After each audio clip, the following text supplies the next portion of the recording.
Hey, Sanbonan Dumelang, Huemore, Molweni. It's good to see everybody, at least the people I can see who are probably in the more expensive seats here in the front and the ones in the cheap seats at the back. I'm sorry I can't see you. But ladies and gentlemen, it's a great opportunity for me to be able to speak to you today, and it's great for Daily Maverick to be able to put together an event that we have here today. So to fellow South Africans at home, to guest studios and the audience, and those who are following this discussion on television, on radio, Erger Dumelang and Bagaetshogola Peng Dumelang.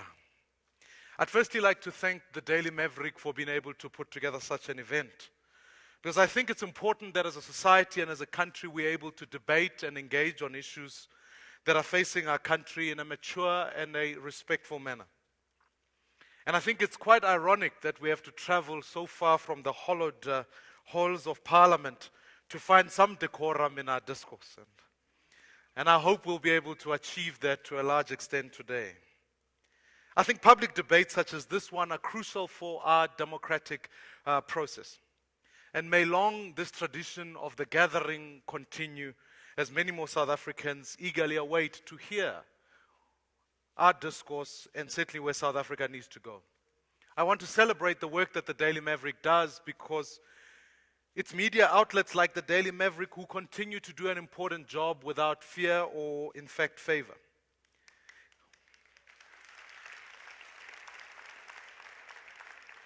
It's in fact in times such as this one where there's news censorship, that the public broadcasters banning of political TV adverts and refusing to show anti-government protests, it's crucial that the remaining independent media outlets paint the real picture.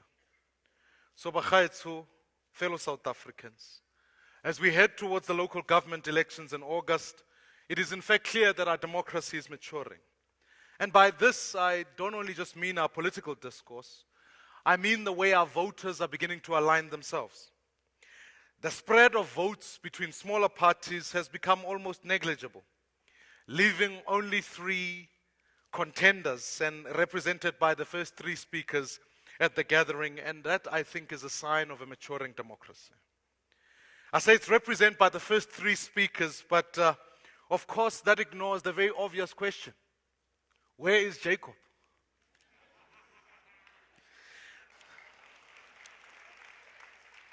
Julius Malema and I are both leaders of our respective parties, but it is quite telling that the leader of the governing party is certainly not here.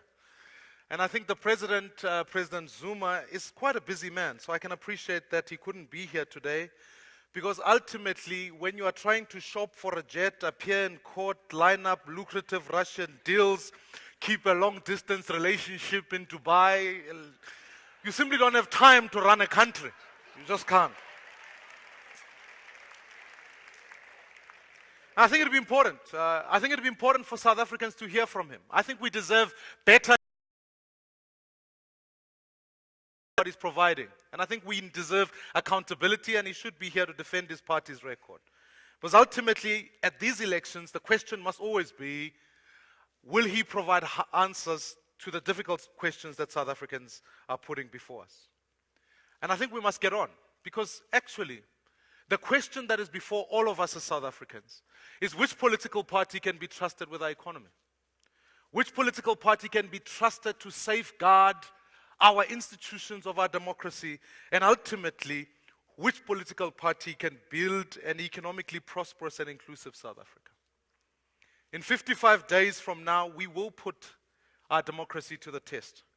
And I say this because we've had plenty of successful elections in the past, but none of them have come to test our democracy such as the one that we see now. It's the kind of test that says, will the governing party lose its grip on power? Before that, perhaps the test wasn't put to them. But now we find ourselves at that point today. And it's crucial that our democracy passes that particular test.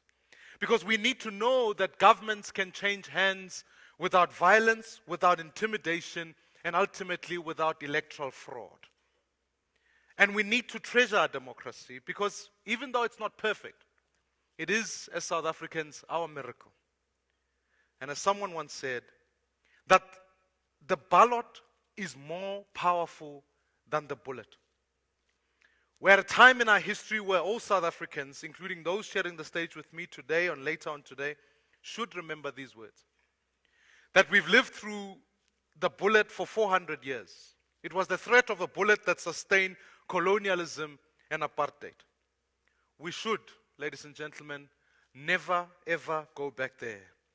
Because instead, we must embrace democracy, however imperfect it may be, and we must work towards building our democratic institutions. More importantly, I think we must affect the change through the ballot, as we did in 1994, because ultimately this is what elections are about. Those who talk about taking power through the barrel of a gun really do not understand the struggle of what democracy was about. And they should in fact be selling their sights on winning elections rather than resorting to mindless threats of violence. And the good news is that 26.3 million South Africans have registered to vote in these upcoming local government elections. This is an increase of 11.3% over the 2011. This is indeed a sign that our democracy and our people are getting ready to use the power of the ballot to effect change. And of these voters will be making their ballot for the first time. And I'm excited about this because if we've learned one thing in the last year, is that young South Africans refuse to be taken for granted.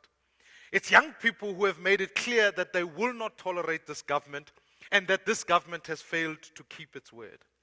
These first-time voters represent a generation with little to lose but everything to gain. It's a generation of which almost 2/3 of these South Africans cannot find work. They've stepped out of a failed education system and a stalled economy. They are frustrated, they are impatient, and if anyone chooses not to listen to them or fails to take them seriously, they are indeed making a massive mistake. These are young people who may have been labeled born frees, but I think if we're honest with ourselves, many of them have never tasted the real fruit of freedom. And this is because we've inherited a deeply unjust society, and through no fault of their own, millions of young South Africans, particularly black South Africans, have had to contend with a daily reality in which apartheid legacy still governs just about every aspect of their lives. They watched as their parents waited patiently for economic freedom that was meant to follow their political freedom. And for 22 years, their parents waited, and most of them are no closer to achieving this dream today than they were back in 1994. This generation will not wait 22 years of freedom. They will not wait for someone to deliver it to them. They will stand up and take it for themselves. And at least in the next 2 months, in 2 months' time, they will have the right and the opportunity to do so. Which brings me to the choice that faces them and faces every single one of us. On one side, you would have heard the ANC story, the party of their parents, the party that was meant to deliver a better life for all, but instead has delivered a better life for Jacob Zuma's cattle, but has today been reduced, in fact, to a shady network of patronage and corruption. Instead of staying the course and completing the transition from a liberation movement to a capable party of government, their leadership chose to abuse their power and steal from the people of this country. The party has betrayed its values and it's betrayed its voters. And I want to say this up front, that it's not Jacob Zuma, it's not a Jacob Zuma problem. It is in fact an ANC problem. The party is corrupt to the core and its sole job is to defend Jacob Zuma. And the ANC has shown over and over again that it cannot change from within. In fact, I feel sorry for Dr. Mmusi who had to come here because clearly Cyril Ramaphosa wouldn't come here and defend JZ. So they had to go through the list and send Dr. Mmusi. I bet you if this event was next week, we would end up having Des van Rooyen here because you're running out of people. It is sadly what I call blind loyalty. In fact, it reminds me of another person who also said they would defend Zuma blindly. In fact, they went as far as saying they would kill for Zuma. They proudly today pronounced that they would take power in South Africa through the barrel of a gun. I am a Sowetan. I've watched violence. And I can remember the violence of the 80s and the 90s. I remember what Boipatong meant. I remember what Sharpeville meant. I battle to understand what's happening in KZN today because we're seeing violence. So why would Julius promise South Africans more violence? Why are we promising the bullet, not the ballot? Perhaps maybe deep down inside it'd be better to focus on telling people what we offer rather than have them fight for violence and that they can reject your policies at the polls. The reality is that government exists in a different universe. It's a make-believe world that the EFF has been selling. It's a gap between as wide as the Karoo sky and wide the pledge to our voters of economic policies they can never deliver. Anyone who makes the promises of free houses with many rooms, high-paying jobs, and self-sufficient municipalities with food and services for all, I think others correctly titled it everything for free. There's simply no way these can be delivered. On Wednesday, Stat SA announced that our GDP had contracted by 1.2% in the first quarter of 2016. This spells a disaster for the 8.9 million unemployed South Africans who will battle to find work. They've been failed by the ANC government at national level, and they've been failed by the ANC where it governs in towns and cities across the country. But I want you to know it will be a picnic compared to what would happen if the EFF took place. Make no mistake, wherever ruins await our economy under the ANC will accelerate tenfold under the EFF. I mean, to get an idea of what this would look like, I think we don't need to look far. Venezuela was a thriving modern democracy until Hugo Chavez, a self-proclaimed champion of the poor, much like our friend Julius Malema here, sold them this utopian vision. The result was the most spectacular economic implosion you'll ever see in that country outside of a war situation. Every public service has collapsed. Inflation sits now at triple digits. 70% of the population lives in poverty. Infant death and mortality rates are skyrocketing, and violence and looting are on the rise every single day. I think Chavez's experiment is central to economic control, has ruined the once flourishing economy. So if the EFF ever does take power through the barrel of the gun, this is what we can look forward to. And I don't think we can look far. We can ask Zimbabweans who fled Zimbabwe what the prospect of economic policies that are promulgated by the EFF have delivered. I suspect none of us want to see millions who face poverty and hunger. The Zimbabwean economy today is half the size it was 15 years ago when Mugabe started his land grabs. The collapse of Zimbabwe is the very accurate blueprint of what the manifesto of the EFF delivers. I think South Africans need to know this. They need to know that they recognize the same things in Mugabe as they should see in the EFF. They also know that taking power through the barrel of the gun, they must expect and be prepared to accept living under the barrel of the gun. So South Africans don't want a country that is built on violence and a threat. They will reject this through the ballot box. Honorable members, friends, fellow South Africans, our change will come through the ballot, not the bullet. Change that is crucial. South Africa has been here before, where business confidence was low, where our economy was struggling. We chose democracy. We today face the threat of a downgrade. It is crucial and it is essential that we face change. And I believe that there is only one party that can turn our cities into hubs of economic growth, even in spite of a failing ANC's national government. We must, fellow South Africans, treat our entrepreneurs as heroes of the new struggle for economic freedom. We can, in fact, turn our cities into hubs of economic growth. We recognize as a party that businesses, large and small, and not government, in fact, that's what creates jobs. We need to encourage investment in our cities so that jobs can be created. This does mean that we must cut red tape and we must support emerging entrepreneurs. It means we must invest in the kind of infrastructure that facilitates growth, that includes building integrated public transport systems, rolling out broadband, and upgrading water and sanitation infrastructure. And we know that waste and corruption are the enemies of growth and jobs. The cleaner the local government, the better the chances of attracting investment and retaining investors. These things are the basics of what any decent, good local government must do. And most of the battle is won doing the very basic things. This is why only one party here in the debate can make promises to voters of a better life and back these promises with a proven track record in government.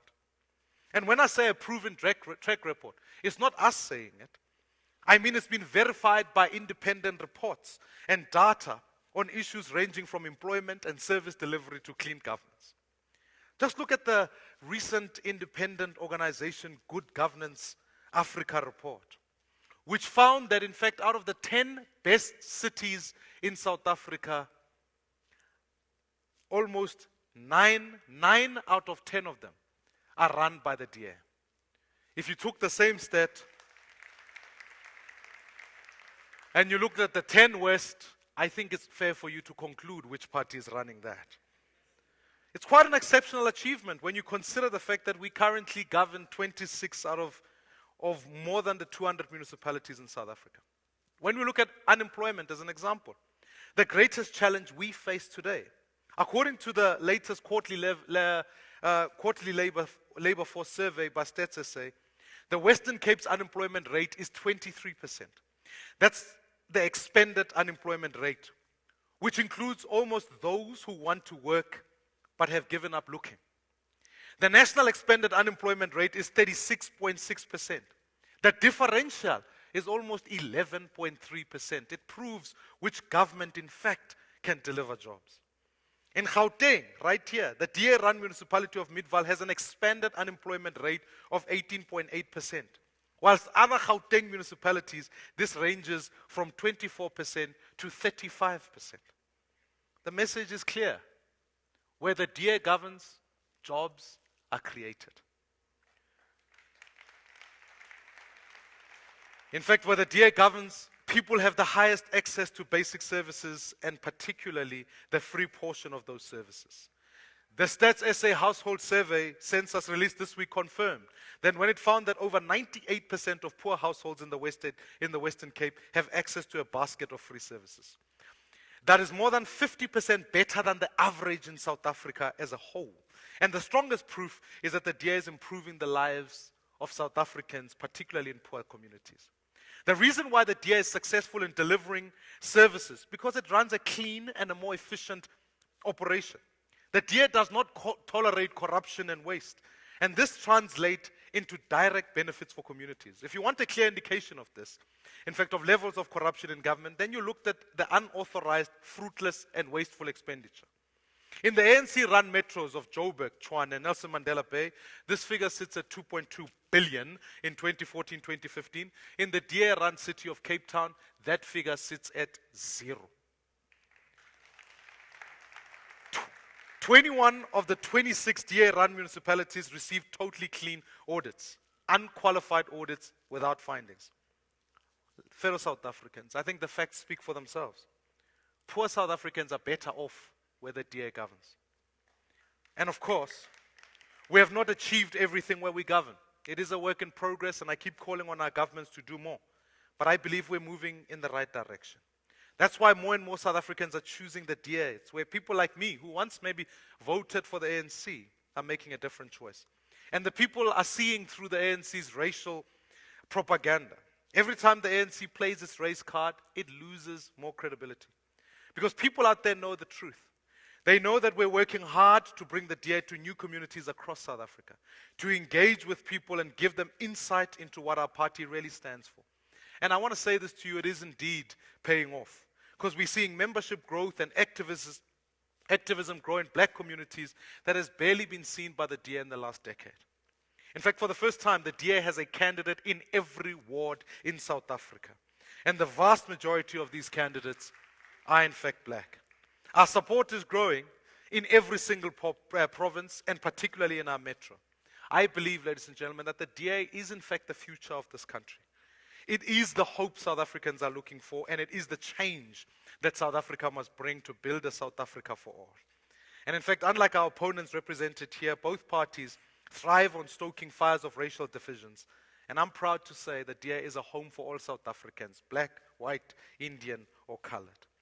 We're proud to represent white South Africans and proud to represent black South Africans. We're proud to represent young, old, straight, gay, Christian, Muslim, and Jewish South Africans. And we're the only party that can genuinely and honestly say this.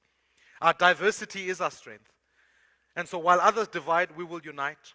While others threaten violence, we'll offer peace. And while others fail, we will be there to get our country working again. We're positive because we believe in the power of people to effect change. We're positive because people in fact are rejecting failed policies and the break-in promises of the ANC. And I believe, ladies and gentlemen, we're positive because people are beginning to make a different choice. And they are choosing the power of the ballot rather than that of a bullet. So I say, we are the hope, and South Africa would do well to be in the hands of the Democratic Alliance. Ke a leboga. Thank you very much.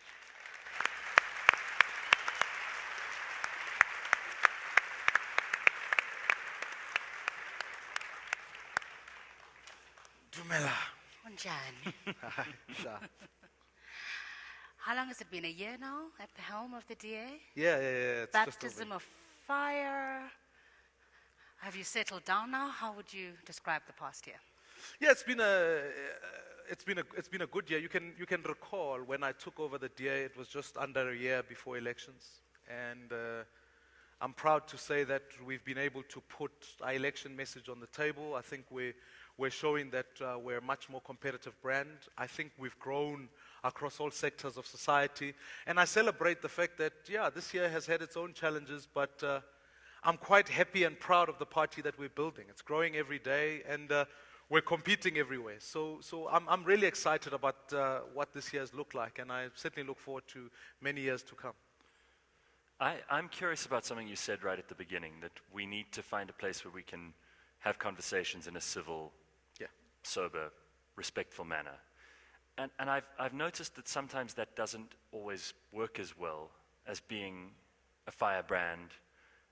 And you mentioned personality politics when we were talking before this, and how important the personality of the leader of the party is. Do you feel sometimes pressurized to have to be indelicate about things? Do you sometimes feel that, I remember there was a rally I heard you saying "futsak" at a while ago, and I thought, I don't know whether that's you or whether that's you being pressurized into populism. Is it a difficult tightrope to walk? Look, I think the first important thing is that you must pick which issues you want to be legitimately angry about. And if you can recall, even the context of that statement took place when I was at the Constitutional Court.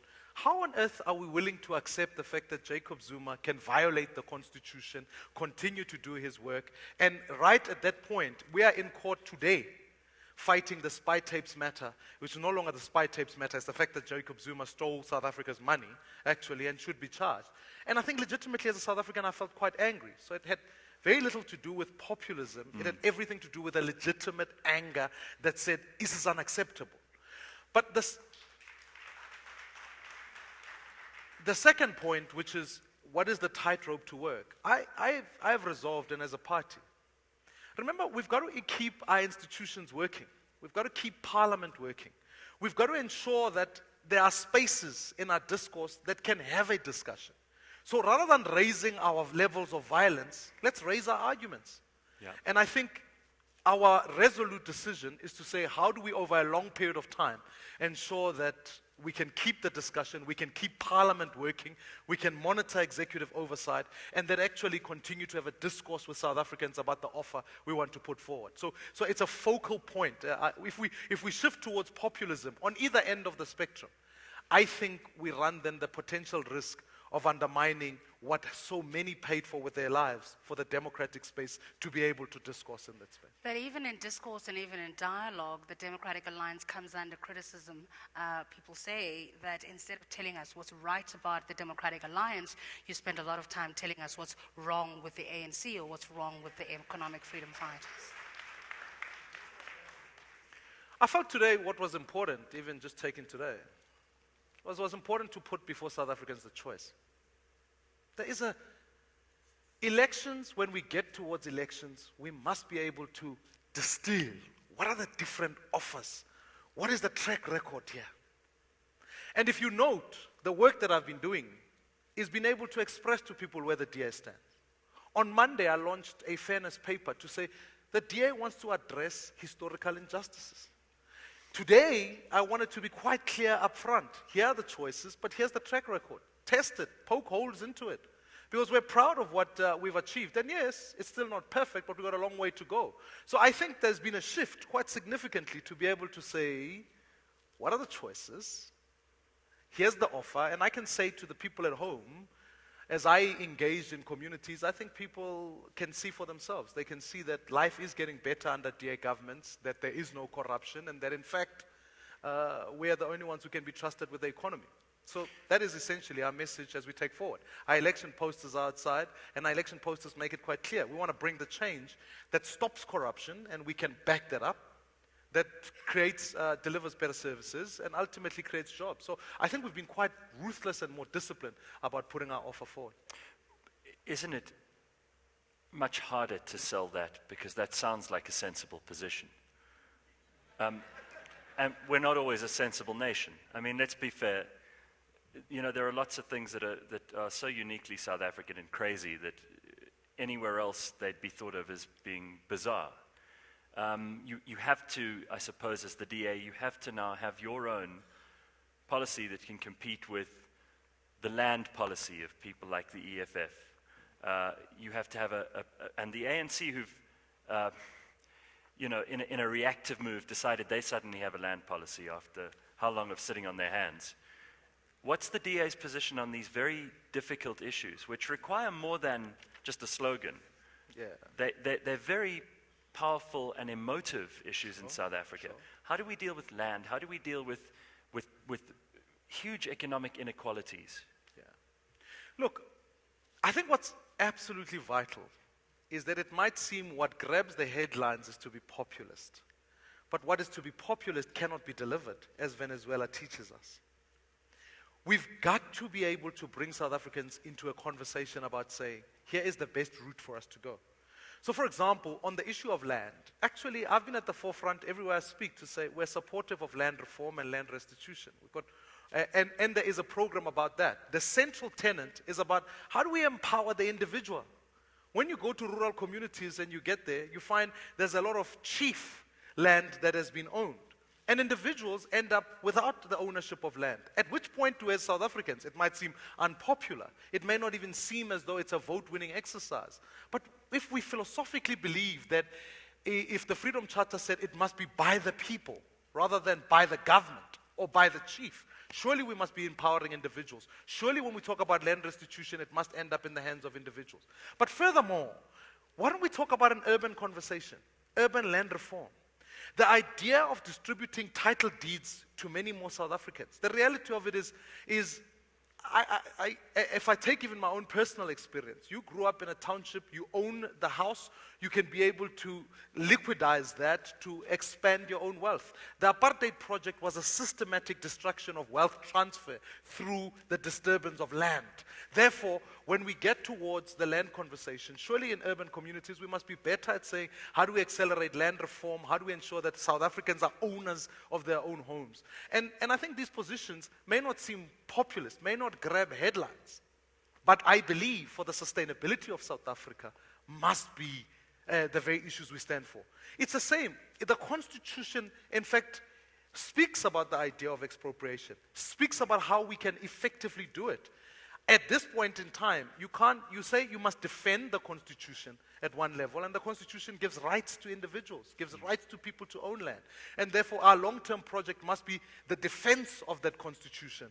And you know, when you stand up and you say, I'm a constitutionalist, it doesn't grab headlines, but believe you me, once you start to undermine the Constitution, you end up in a country of seriously disrespect for the rule of law. You can't have it both ways. If you're a constitutionalist, you must stand for the rule of law. You must ensure that the accelerated program of land reform takes place. Individuals are at the benefit and at the forefront of that, and we must ensure South Africans at home are in fact custodians of their own land. That's the long-term project.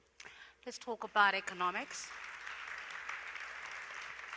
You talked about the need for inclusivity, making our economy more inclusive. Would you say that the Western Cape is a model of economic inclusivity? Yeah, it starts a project. We're getting there. Remember, we've inherited an apartheid spatial legacy. Therefore, to be able to dismantle that, you need a good government that is not corrupt, that produces growth. You can't talk about simply inclusivity without growth. It's the same as redistribution without growth. You need a growing economy so that there's more to redistribute, there's more to include people. So the first program of action must be economic growth, surely. The second issue here is the fact that on legislation such as BBBEE, which I think has been a missed opportunity under the ANC government, already our city, in the city of Cape Town, 60 to 70% of all procurement is done with black-owned businesses. Just by its own nature and essence, we want to be able to say South Africans who've been left out need to be key participants into the economy, and we bring them in through legislation and the implementation of that. The crime of corruption is that in fact it's created a patronage network where only the political connected in the ANC get tenders. How inclusive is that? Rather, we must just then say it's economic inclusive for those who are politically connected. That cannot be so. Our model says, let's take ordinary South Africans who are starting their businesses to be the key benefactors of business. And we've gone for it. And it's a work in progress, but it's something that we are achieving, we're getting there. And I want to say that we want to bring that brand of governments in Nelson Mandela Bay, in Tshwane, in Joburg, because ultimately the purpose of job creation must be, as I said earlier, the celebration of entrepreneurs, who the majority of them must be black, and those entrepreneurs must be supported by a government that will ensure that they get venture capital, they get infrastructure to be able to start their businesses, so that we address what is a spatial historical legacy, but also a fragmented economy structurally. So I think we can get there. I think. And how much time should we give you to deal with that spatial historical legacy? Because when the ANC says the same thing, we're told, but you've had 22 years. So I'm just trying to understand, is it the same argument? I think this project, when I took over leader of the DA, I said, we've got to aim for Vision 2029. Very few political parties, in fact, reason from a long-term objective. We recognize the fact that we are making the steps, and I'm not suggesting here that we've got a magic wand that will solve all the problems, but we have to make progress towards there. And the last 10 years have been an example of us going backwards instead of going forwards. I think we must be fair in that. So what I'm asking is that give us, as we took over, when we took over Cape Town, unemployment was rising, corruption was on the rise. 5 years later, unemployment is declining. Still, we're the only city that dipped below sub 20. Everyone else, if you use a narrow definition of unemployment, we went below 20. No other city has been able to do that. Now, 20 is still high, but we're heading in the right direction. And so for me, working towards the 2029 dream of saying we will get there, but give us the 5-year steps along the way. We must be able to assess every metro's performance in the next 5 years. And that's why our offer to South Africans simply is, lend us the next 5 years. Your vote cannot be a permanent agreement with a party that says you will govern until, quote unquote, Jesus comes back. That is dangerous. Rather say to yourself, I'm lending you 5 years, and in those 5 years, I want to see an improvement in jobs. I want to see an improvement in basic services. I want to ensure that there's no corruption in our city, because that tracks us along the way towards achieving the dream of that 2029, where ultimately we can begin to redress our historical legacies. How much of the problem in South African politics is about the party list system? And how much of it has to do with this anonymous party funding that we have to deal with too? I mean, this is a question that I'd like to have addressed to all three parties, but I'm here with you for better or for worse, Mmusi. So at least you and the EFF have managed to put out your lists fairly quickly. Yeah. We know what's up. We know who the people are on the lists. The ANC has not done so well in that respect either, because there's still lots of jockeying, especially in KZN, which we know is a little bit nervous at the moment. Sure. Do we need to know as citizens? I feel we should know who funds all of you. I think we should know how you come to these party lists, and I think it should be a lot more transparent. Do you agree that that's something we could work towards as well? I mean, isn't that primarily something that could make the whole system a little healthier? It certainly would make sure that we don't end up with criminals on party lists, right? As today, I think it's like 29 are in the ANC's list with serious crimes. It's quite worrying. But look, let me, on 2 points, the list process. I would agree, and we try and keep it as transparent as possible. We attract in communities and constituencies and make sure that there's better participation. I think for South Africans, the question, and I agree, perhaps that's a project we should work towards, and I'll get to the second point in a moment. But I think what we should know is to answer this question better. Does this party send to government people who are competent? That's why I can sit confidently and say, and we'll get criticism for this. People say, but the DA advertises for their councillors. We advertise for our MPs. We should, and proudly so. Because government should not be a reward for cadres. Government should be a place where the most competent go serve so they can deliver the objectives they want. That's why anybody who has a competence, who joins our party, can in fact end up on our lists. And we've seen that. That's one of the things that we stand strong on, so that we send to government people who can actually serve the people of South Africa. That's the first thing. On the second question, which I think is an important one, yes, I totally agree with you entirely. The the electoral system as we've got it at the moment doesn't achieve the objective that we want. And as you for a constitutional proposal that says, let's review it. Let's in fact have more based system. And we've worked out a model that says you can have so many constituencies, some on the PR, so that nationally people are accountable. Imagine if ANC MPs were accountable to their constituencies. I think they may vote differently on the question of whether Des Van Rooyen was, and they burnt down his house. Zuma should stay. On the funding party issue, funding, yeah. on the funding issue, look, if we're in national government, I would support the idea of more transparency on party funding. The problem at the moment is that the opposition, if you look at right through the spectrum in Africa, opposition parties we depend on individuals to fund us. We depend on companies and people who say we believe in democracy to fund you. If we were to make that transparent today, ask FNB what happened. I'm not saying FNB fund us. I'm saying ask FNB. When they stood up and said they've got a statement against their government, they were hauled over to Tuli House and told that they would lose government business. When you have that sort of abusive dictatorial mechanism brought by the ruling party, I think it would be dangerous. It would undo the democratic process. All right. We have a couple of questions on the app, on the Gathering app. Here's one from Tsepo who says, is there any kind of force behind you that's directing your actions? I'm talking white monopoly force. Do you have a superior at the DA? I thought you were the leader, but... Foiled again. First of all, and I want to be respectful when I respond to such questions, because the question is fraught with error.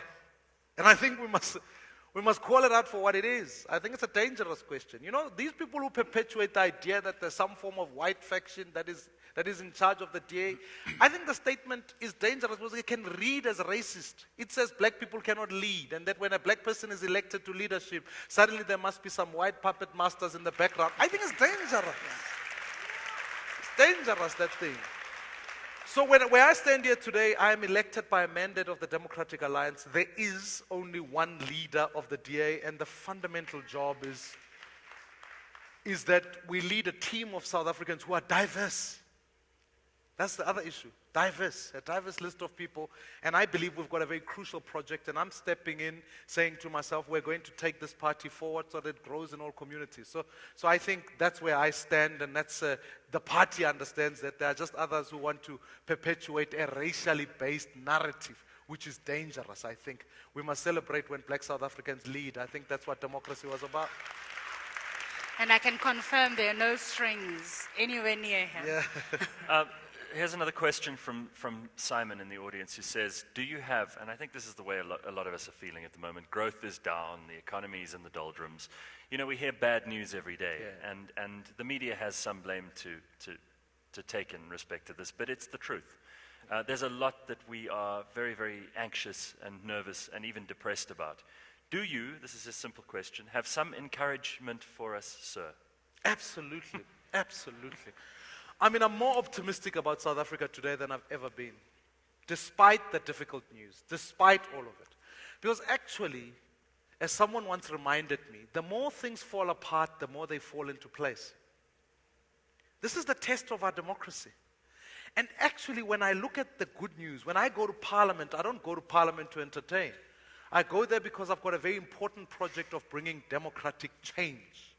And prior to 1994, in fact, if you can recall our history through the 80s, we faced economic bad news. We faced high levels of corruption. We faced the Rand crisis. You can recall all that. We faced a government that was failing across all levels and a government that was fundamentally racist.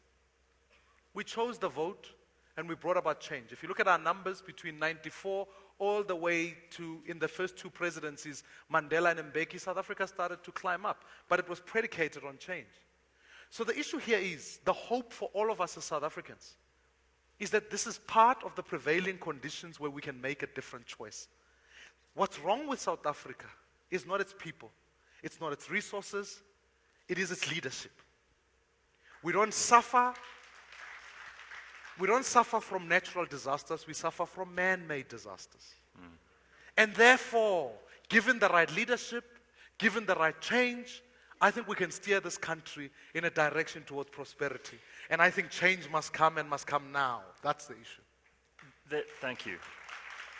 There have been some interesting occasions over the last few months where you have found yourself in alliance with the EFF at court for various reasons. Like this.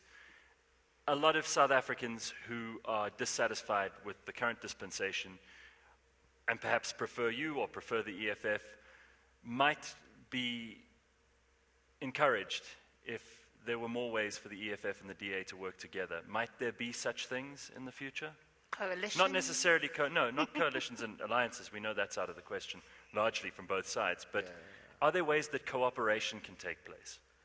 I think as leader of the opposition in Parliament, we've tried to work a program where ultimately, where we agree on issues, such as we all stand against corruption. If you agree with us on that, let's work together. If you agree that we can't have cadre deployment, let's work together. If you agree that we must have a market-based economy, let's work together. So I think it's not even exclusively about the EFF. It's about any other opposition party that we can say to ourselves, let's agree on certain principles, and where we can, because the project of South Africa is still central. At least that's what my work is. If we agree, then we can. So the idea of cooperation is not something that I've shut out of. It's something that I believe in. I think that when you get the right principles on the table, we go. And it is, I agree with you entirely, a different conversation than coalition. Because I think coalitions are a separate matter. That's a completely different conversation, because that conversation can only take place even subsequent to the elections. And our key focus at the moment is because in the most ideal world, you must be able to govern outright so you can implement your policies. But they're not completely out of the question. They cannot be, because ultimately we've got to wait and see what happens at the end of the elections. I always say to people, just like in a football match, the question of penalty shootouts is not out the questions. But you don't debate penalty shootouts before you get into a game. You get there, you look to win, and I want to go out and win cities. All right. I think we're out of time. I'm afraid we're out of time. Mmusi, Maimane, thank you very, very much. Ladies and Much gentlemen, appreciated. Thank you so much.